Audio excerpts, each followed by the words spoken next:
हर समस्याओं के बाद में भी अगर आप टूट नहीं रहे हो तो कहीं ना कहीं महादेव ने आपका हाथ पकड़ा हुआ है।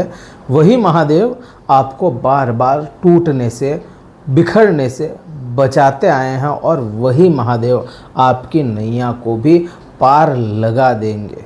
नमस्कार मित्रों, मैं भानु प्रकाश शर्मा, एस्ट्रो भानु शर्मा चैनल में आपका हार्दिक अभिनंदन करता हूँ। बात मकर राशि की करने वाले हैं। क्या प्रभाव होंगे? बृहस्पति बलवान अवस्था में है। क्या प्रभाव होंगे? राहु ग्रह जब बलवान अवस्था को हो जाएंगे। इसी जुलाई महीने में राहु ग्रह बलवान अवस्था की ओर अग्रसर हो गए हैं और बृहस्पति तो बलवान है ही अभी के समय में। आज यहाँ पे दोनों ग्रहों की बात करना बहुत ज़रूरी है क्योंकि दोनों ही ग्रहों का कनेक्शन आपस में मिल रहा है, केवल नवपंचम दृष्टि से ही नहीं, कहीं और से भी। ये पूरा वीडियो देखेंगे, बहुत क्लियर समझ में आएगा आपको। शुरुआत महादेव के नाम से ही करते हैं। आप अपने एक्सपीरियंस बताइएगा कि कैसा अभी का समय चल रहा है। बात करते हैं बृहस्पति ग्रह मकर राशि के लिए अगर देखा जाए या मकर लग्न के लिए देखा जाए तो बृहस्पति ग्रह मित्र ग्रह तो नहीं है। ये चीज़ तो अपने को समझ में आती है क्योंकि वह 12वें भाव के आपके स्वामी हैं और 12वें भाव का स्वामी मित्र तो नहीं होता। लेकिन कुछ कंडीशंस ऐसी होती है जहाँ पे वह शत्रुवत संबंध नहीं रख पाता। अब जैसे कि आपके छठे भाव में बृहस्पति ग्रह विराजमान हुए तो छठा भाव जो है यहाँ के ठीक सामने 12वां भाव का जो भावम है वह खुद बृहस्पति का है। विपरीत स्थिति में बैठने के कारण यहाँ पे इस समय में तो कम से कम बृहस्पति बुरे प्रभाव आप में नहीं लेकर के आएगा। अब क्योंकि बलवान अवस्था में भी है और मैंने कहा दृष्टि संबंध ही जरूरी नहीं है यहाँ पे अभी के समय में, या कहूँ कि दृष्टि संबंध ही काफ़ी नहीं है। आज जब राहु और बृहस्पति की बात कर रहे हैं, बहुत इससे भी हट करके बात यहाँ पे ये हो जाती है कि अभी के समय में बृहस्पति किस नक्षत्र में है। बृहस्पति अभी के समय में आर्द्रा नक्षत्र में है। दूसरा, राहु की मैं बात कर रहा हूं। राहु ग्रह किस नक्षत्र में है? पूर्वा भाद्रपद नक्षत्र में। जब पूर्वा भाद्रपद नक्षत्र में राहु है और आर्द्रा में बृहस्पति है, इनका सीधा सा संबंध समझो। आर्द्रा नक्षत्र किसका है? राहु का नक्षत्र है। और पूर्वा भाद्रपद नक्षत्र किसका है? बृहस्पति का है। दोनों ग्रहों ने एक दूसरे के नक्षत्रों को बदल लिया। राहु जहाँ बृहस्पति की तरह कार्य करने वाला बन जाता है और बृहस्पति जहाँ राहु के प्रभाव अपने आप में ले लेता है। अब राहु का संबंध सीधा किससे होता है? छल से, मतलब से, स्वार्थ से, बैरियर तोड़ने से, भ्रम डालने से, ये सब चीज़ें हैं। और महावीर ग्रह है राहु, डरता नहीं है किसी से भी। अब ऐसा ग्रह के प्रभाव जब बृहस्पति ग्रह ले लेगा और छठे भाव में होगा तो इस समय में किसी भी प्रकार के जो शत्रु होंगे उनके आप पे प्रभाव कम हो जाएंगे या शत्रु आपसे दूर हो जाएं। अब यहाँ पे बात इतनी ही नहीं होती कि बृहस्पति यहाँ पे बैठा भी है, राहु की भी तो दृष्टि यहाँ पे मिल गई ना, तो और प्रभाव बन जाते हैं। ऐसे समय में किसी भी प्रकार के शत्रु आपका कुछ बिगाड़ ना पाए या शत्रुओं पे आपका प्रभाव अधिक हो, ये चीज़ बनती है।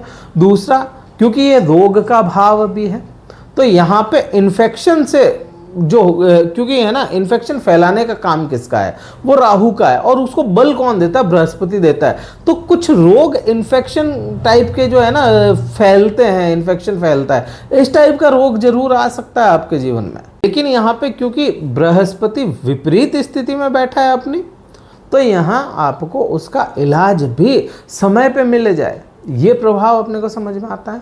यहाँ पर ऋण की स्थितियाँ अगर देखोगे, पहली बात तो लेने की ज़रूरत ना पड़े, और अगर लिया भी सही तो उसके भी आपको रास्ते पता है कि कैसे निकालने हैं इसको। ये चीज़ें अपने को समझ में आती हैं। किसी भी प्रकार की, सबसे बड़ी बात, किसी भी प्रकार की आपके अगर कोई राजनीति चल रही थी आपके कार्यस्थल पे, तो वो इस समय कंट्रोल हो जाएगी आपसे। ये प्रभाव भी हो जाते हैं, क्योंकि जो सेवा है, सेवा कार्य है, जॉब है, छठे भाव से ही देखते हैं। अब बृहस्पति जो ज्ञान का कारक है, किसी प्रकार की अगर कोई राजनीति है तो उसमें बृहस्पति आपको अच्छी पोजीशन पे ले जा कर के खड़ा करेगा, और राहु अपने इन्फ्लुएंस से आपका इन्फ्लुएंस उन पे, सामने वाले पे बढ़ा देगा। तो ये प्रभाव भी हो जाते हैं। फिर यहाँ से दृष्टि संबंध देखें। अब दृष्टि संबंध जो है, या इससे पहले अपन देखें राहु की स्थिति को, क्योंकि राहु भी तो बहुत अच्छी पोजीशन में है ना। राहु कुंभ राशि में है। कुंभ राशि में राहु खुद के भाव का माना गया, और दूसरे भाव में जब राहु बैठता है तो आपको डिप्लोमेसी देता है। जहाँ आपने साढ़े साथी को भोगा, जहाँ साढ़े साथी में आपकी वाणी अच्छी नहीं रही, जहाँ पे आपके संबंध अच्छे नहीं थे, लोगों से दूर हो गए आपसे लोग, अपने भी पराये जैसे हो गए आपके साथ में, वहीं आपकी वाणी ऐसा कार्य करेगी। दूसरे भाव में राहु बैठेगा, तो राहु बैठा है और प्रभावी होगा, तो यहाँ पे आपकी वाणी इतना अच्छा कार्य करेगी कि आप लोगों को कनेक्ट कर लें अपने पास, वापस से जोड़ने की क्षमताएं ये राहु देगा।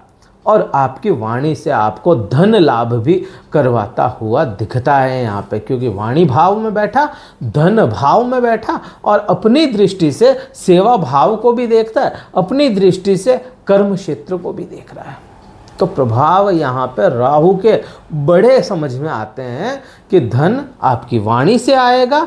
आपको किसी भी प्रकार की पैतृक संपत्ति से रिलेटेड इशू थे तो वो यहाँ पे आपकी वाणी से ही सुधार हो जाए, वहाँ पे आप लोगों से बहुत जल्दी कनेक्ट कर जाएं।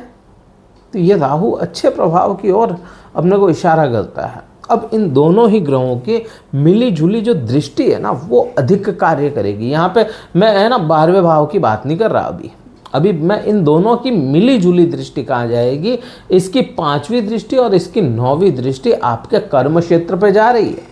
कर्म क्षेत्र पे राहु जैसा भ्रमित करने वाला ग्रह देखेगा, कर्म क्षेत्र पे राहु जैसा स्वार्थी चालबाज ग्रह देखेगा, तो वो क्या करेगा, कर्म के प्रति आपको थोड़ा सा, अच्छा राहु को भूख भी बोलते हैं अपन, जहाँ बैठता है, जहाँ देखता है, वहाँ की भूख को बढ़ा देता है, और ऐसी भूख बढ़ाता है कि वो शांत नहीं होती। तो यहाँ पे ये क्या कर रहा है, कर्म की भूख बढ़ा देगा आपके। अब वही चालबाजियाँ, वही आपके भ्रम करने वाली स्थितियों में जब ज्ञान आ जाए, डिप्लोमेसी तो आ ही रही है, और ज्ञान और ये बृहस्पति दे दें, तो कर्म में क्या होगा, ज्ञान भी होगा और आपके चालबाजियाँ भी आ जाएगी। तो कर्म बढ़ते स्तर पे नजर आते हैं अपने को। तो आपके करियर में यहाँ पे ग्रोथ दिखती है। प्लस 7.5 उतर गई, शनिदेव मेहनत के कारक है और मेहनत के भाव में बैठे हैं। अब यहाँ पे क्या होगा कि भाई राहु यहाँ पे कर्म दे रहा है, बृहस्पति यहाँ पे कर्म दे रहा है, बृहस्पति यहाँ पे सेवा दे रहा है, राहु यहाँ पे आपके जो शत्रु हैं उनको शांत कर रहा है। तो शनि क्या चाहता है, मेहनत कर लो तो चीज़ें बढ़ जाएगी, क्योंकि शनिदेव मेहनत के भाव में बैठे, मेहनत में कमी नहीं होनी चाहिए। अब ये सोच करके नहीं बैठ जाना है कि 7.5 तो निकल गई और अपने तो सब चीज़ें सही हो जाएगी। मेहनत आपको निरंतर करनी पड़ेगी। और एक चीज़ और मैं बता दूं, ये जो 7.5 खत्म हुई है ना, तो ये यहीं तक ब्रेक नहीं लग गया, ये 2.5 साल का एक गैप मिला है आपको। इस समय में जैसा आपका बिहेवियर होगा, जैसे आपके कर्म होंगे, आने वाले 2.5 साल बाद में चतुर्थ की जो ढैया आएगी ना, जहाँ पे शनि नीच के होते हैं, उसमें बुरे प्रभाव नहीं होंगे आपको। तो ये इस प्रकार से कार्य शनि भी करता है, और राहु और बृहस्पति का अपने को प्रभाव यहाँ पे समझ में आता है। अब मैं बात करूँ यहाँ पे बृहस्पति की जो 7वीं दृष्टि है 12वें भाव पे, ये क्या प्रभाव लाएगी, ये आपके साथ न्याय करवाएगा। बृहस्पति आपके साथ में यहाँ पे न्याय होगा, और भरपूर न्याय होना है। अब अगर आपने अच्छे कार्य थे आपके, या आप अगर कहीं से भी निर्दोष हैं, तो आपको किसी भी प्रकार से घबराने की ज़रूरत नहीं है। आपके साथ में न्याय होना है। दूसरा, जो आपके साथ में सडन इवेंट्स हो रहे थे, ऐसी चीज़ें हो रही थी जो आपने सोची नहीं, और एकदम से एक खड्डा भरा, दूसरा खड्डा 4 कदम चलने पे आ गया, तो इस प्रकार के खड्डे कुछ नहीं आएंगे अब सामने से। आपके सामने खाइयाँ नहीं खुदेगी कि आप उसमें गिर जाओ। यहाँ पे सपाट समतल जमीन मिल रही है आगे आने वाले समय में। तो ये प्रभाव आपको देखने को मिलेंगे। हाँ, इस समय में कुछ समय के लिए अक्टूबर से लेकर के दिसंबर के बीच में बृहस्पति जब उच्च के होंगे, उसके प्रभाव बदल जाएंगे और प्रभाव आप पे थोड़े अलग देखने को मिलेंगे, और वो केवल और केवल आपके सप्तम भाव से रिलेट करेंगे, आपके खुद पे से रिलेट करेंगे। उस समय में मैं अलग वीडियो लेकर के आऊँगा। ये वीडियो कहीं अच्छा लगे लाइक कीजिएगा, शेयर कीजिएगा, सब्सक्राइब जरूर कीजिएगा चैनल को। और अगर कुंडली विश्लेषण करवाना चाहते हैं तो डिस्क्रिप्शन में कार्यालय के नंबर दिए गए हैं, व्हाट्सअप मैसेज द्वारा संपर्क करके अपना स्लॉट बुक करवा के फिर मुझसे बात कर पाएंगे। इस वीडियो में इतना ही था। जय हिंद, वंदे मातरम, भारत माता की जय।